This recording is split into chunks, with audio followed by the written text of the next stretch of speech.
Right, hi everybody. And today we're talking about Procter and Gamble. Ticker symbol is PG. Trades on the New York Stock Exchange. And first, let's go over the share price performance over the last, let's say, 20 years. So since the dot-com crash, as you can see, the share price was at about $28 per share, and now we're at $136 per share. So over the last 20 years, if you think, let's just say 30 bucks per share. So you go from 30 to 60, you've doubled your money once, and then you go from 60 to 120. So you probably doubled your money about twice in this stock just based upon a share price appreciation standpoint. But it's important to realize that Procter and Gamble has increased its dividend for a long, long time. In fact, Procter and Gamble has increased its dividend for 58 years and has actually paid a dividend for 124 consecutive years.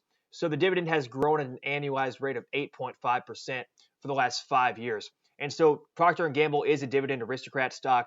And this is actually part of my series on Dividend Aristocrat stocks, where I talk about the best Dividend Aristocrat companies, which are stocks that have increased their dividend for 25 years or more. So it's one of those deals where more than likely Procter and Gamble will continue to increase that dividend in the future. So it gives you a measure of safety in a recession. So when stock prices sell off, and more than likely we are going to see another stock market crash. That's another video.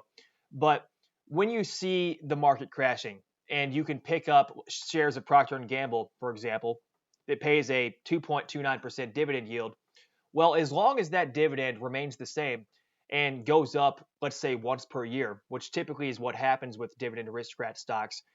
They will raise it at least once per year, but some Dividend Aristocrat companies will actually raise it multiple times per year if they're having a good year. So that yield, when the price comes down, that yield is going to be higher. Okay, so what that means is the more you invest in this company as the price drops, the more long-term income you're going to get from Procter and Gamble. So if it pays a dividend yield of 5%, then for every $10,000 you invest, you're going to get 500 bucks back every single year. So 2.29%, you're only going to get $229. So the yield's not the most important thing to focus on, but as the price drops, it's like this stock is going on sale. You know, a lot of people get freaked out when stock prices go down. But when it comes to dividend stocks, that's a prime buying opportunity because as long as they're continuing to maintain that dividend and increase the dividend, then what that means is you're getting more shares at a higher yield. And so that income is you're basically buying your future. You're buying your freedom. You know, if you want to retire someday, then you're going to be buying more income for cheaper, basically. You're getting a higher dividend yield, if that makes sense. But we can go over to the dividend history, and that's what I want to talk about next. So as you'll see here, they actually raised the dividend. It was 74 and a half cents at the beginning of 2020, and now it's at 79 cents, just a little bit above 79 cents at 0.7907. We go back to 2010, and we can see that the dividend was 48 cents per share. It was actually 44 cents at the beginning of 2010, and now it's 48 cents per share. So you've seen solid dividend growth just over the last 10 years, much greater than the rate of inflation. So you're getting much more income over the long run. And that really is the most important thing when you're considering the dividend yield versus the amount of dividends that are actually being paid out over the long run. And are those dividends increasing? But let's go back to the year 2000 to see how much the dividend's grown. So in 2000, for example, they were paying a 15-cent dividend, and that went up to 17 cents. So that's huge dividend growth. You're talking from 15 cents at the beginning of the year 2000 and now 79 cents per share. So that's great, fantastic dividend growth with Procter and Gamble. Now, in case you're wondering what Procter and Gamble actually does, they are a brand that it's a consumer brand. So all these brands down here, if you see these like Love's, Pampers, they make all of these brands. They make Tide, Bounce, for example. That's another fabric care. They have all these. I'm sure you've probably heard of at least some of these brands. Downy is another one. They have Gain. If you've heard of Gain, the laundry and home products division. There's Tide right there. They have Bounty paper towels, Charmin toilet paper. They have Puffs, the tissues, and just going down the line. These are just some of their products that they manufacture. Gillette, for example, shaving products. And so just think about how many of these products we use on a daily basis that we probably don't even realize that they're actually made by Procter and Gamble. And I know for a fact that I've been using some of these products for years, and I haven't even thought about it that these products are made by Procter and Gamble. It's just crazy to think about how many products we use on a daily basis. And that is one of the things that when you think about, for example, brand loyalty, a lot of people will choose brands and stick with those brands. I know my wife, for example, she likes to stick with the same brands. She trusts certain brands. And so if she's going to use Tide, she's going to stick with Tide for laundry or whatever it is. If she's going to stick with, whatever it is for, Tampax, for example, that's just one example. It always, or feminine care, things of that nature. So it's just one of those things where people, they choose the same brands and they like to stick with those brands. And in a recession, when you have a recession, people are still going to be buying these products. And so that makes Procter and Gamble one of the best stocks to own in a recession, in my opinion, because I don't want to say they're completely immune. I mean, there's always the chance, and this does happen, where people will substitute the brands that they're buying for cheaper brands. But it's one of those things where, for the most part, a lot of consumers will stick with the same brands, even in a recession, even when the economy is going down, is declining. So that's something to keep in mind because this really does shield Procter and Gamble in a downturn in the economy, considering the fact that there's a lot of brand loyalty and there's a lot of people who will not use, for example, another paper towel but Bounty. That's the only paper towel they're going to use. So just something to keep in mind, and that's one of the reasons why Procter and Gamble has been able to increase the dividend every single year. And the other reason is because they continually invest in research and development to bring new products to market. So they're constantly trying to improve their product line and become a stronger company long term and come out with new products that people want to buy. And so just another thing to really consider when you want to think about Procter and Gamble as an investment and really think of it long term as a dividend stock that's going to keep on increasing the dividend. And over the long run, you're most likely going to get that solid share price appreciation as well. Now, I do want to go over to the balance sheet real quick and kind of look at their financials. So Procter and Gamble has, at the end of Q2 of 2020, they had $16 billion on the balance sheet in terms of their cash. Now, last year they had $10 billion on the balance sheet, and in 2018 they had $11.8 billion.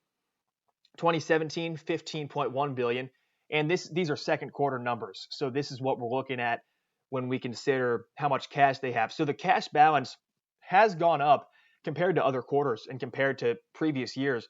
When you look back at Q2 of 2017, 2018, and 2019, they have more cash on the balance sheet now than they did back in the day. So this is a very cash-rich company. They have a lot of cash, and this is perfect when you consider what's going on with the economy. If they do get a dip in their sales, if people do start to look elsewhere for substitutions, maybe they're going to start buying the off-brand, they have plenty of cash to fall back on, not just to pay the dividend, but also just to stay alive as a company and survive market downturns. So that's very good. Really good to see that they have a lot of cash on the balance sheet. Now, I want to go down to the total debt. That's another thing to really consider when you're investing in a company. And what I look at with dividend stocks is just that the long-term debt, the total debt they have, and those numbers are not totally out of whack. And as you'll see here, for example, they have $35 billion in cash on the balance sheet, and they had $31 billion in cash, as you can see, 2016, 2017, $31 billion are not cash, debt, and then $30 billion in debt in 2018.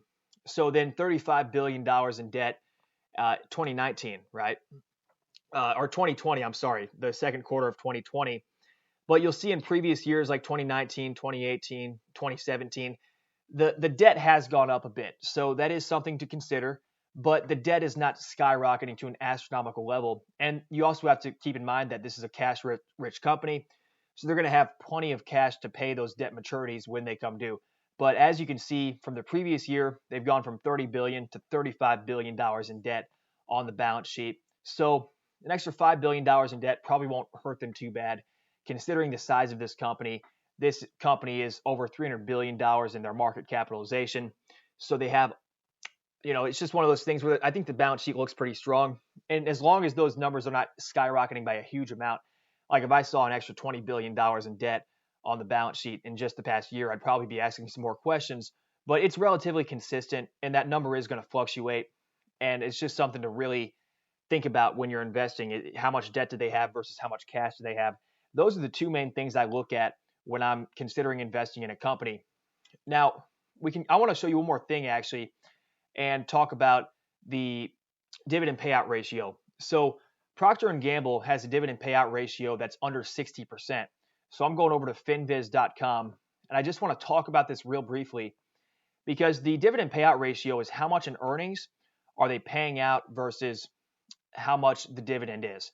And so you always want this number to be less than what the earnings are, because if it's over 100%, if the dividend payout ratio is over 100%, then that could mean that the dividend is going to be cut soon. So I always look at the dividend payout ratio, and I've mentioned in other videos that a dividend payout ratio of about 50%, 60% is really strong, because what that means is that they have plenty of cash left over. They have plenty of their net income to reinvest in the business. So basically 59% dividend payout ratio is actually very conservative when you look at a lot of the other dividend stocks out there, and specifically the dividend aristocrat stocks that we can compare Procter and Gamble against. A 59% dividend payout ratio means they have 41% of their earnings per share to do whatever they want with. They can reinvest that in the business or whatever they need to do, research and development. So that's going to allow them to continually grow the business, and it also provides a margin of safety for the dividend, and that's a very conservative dividend payout ratio. So I really do like their conservativeness in terms of increasing the dividend. The dividend's still going up, but they're also growing the business, and so they're going to get additional cash flows and additional earnings. Anyway, guys, I hope you enjoyed this video. I just wanted to kind of do my analysis on Procter and Gamble. It's a strong dividend stock, and there's some things that obviously I didn't cover in this video.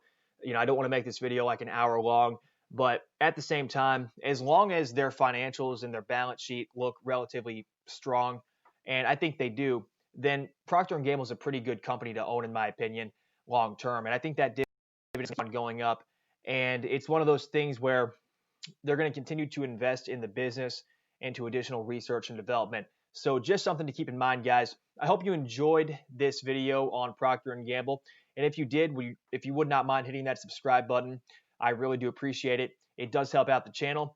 And also hit that notification bell so you don't miss out on any future content. Until next time, guys, thanks so much for watching. I'm Drew Stegman, and I'll see you in the next video. Take care.